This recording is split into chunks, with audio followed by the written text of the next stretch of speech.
पंतप्रधान नरेंद्र मोदींनी इराणच्या राष्ट्रपतींशी फोनवरून चर्चा केलेली आहे। डॉक्टर मसूद पेजेस्कियन यांच्याशी इराणमधील गंभीर परिस्थितीवरती पंतप्रधान नरेंद्र मोदी यांनी चर्चा केली आहे। वाढता तणाव त्याबरोबरच जीवितहानी आणि पायाभूत सुविधांच्या नुकसानाबद्दल मोदींकडून चिंता व्यक्त करण्यात आली आहे। शांतता आणि स्थैर्यासाठी भारताच्या वचनबद्धतेचा मोदींकडून पुनरुच्चार देखील करण्यात आलेला आहे।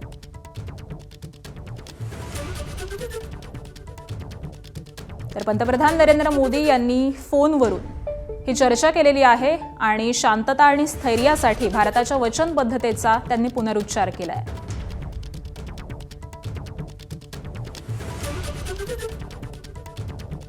तर पंतप्रधान नरेंद्र मोदी यांनी याच संबंधीचं ट्विट देखील केलेलं आहे। ते काय म्हणतात आपण पाहूयात। इराणमधील गंभीर परिस्थितीवरती अध्यक्ष डॉक्टर मसूद पेजेस्कियन यांच्याशी फोनवरून चर्चा केली।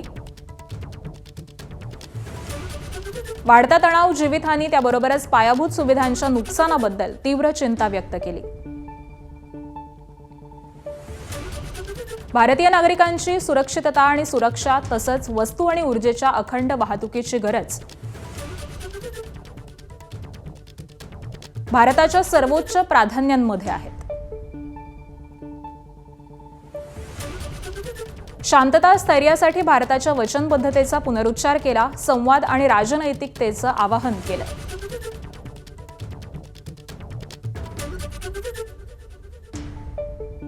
तर चर्चेनंतर अशी ही एक्स पोस्ट पंतप्रधान नरेंद्र मोदींनी केली आहे। एबीपी माझा, उघडा डोळे बघा नीट।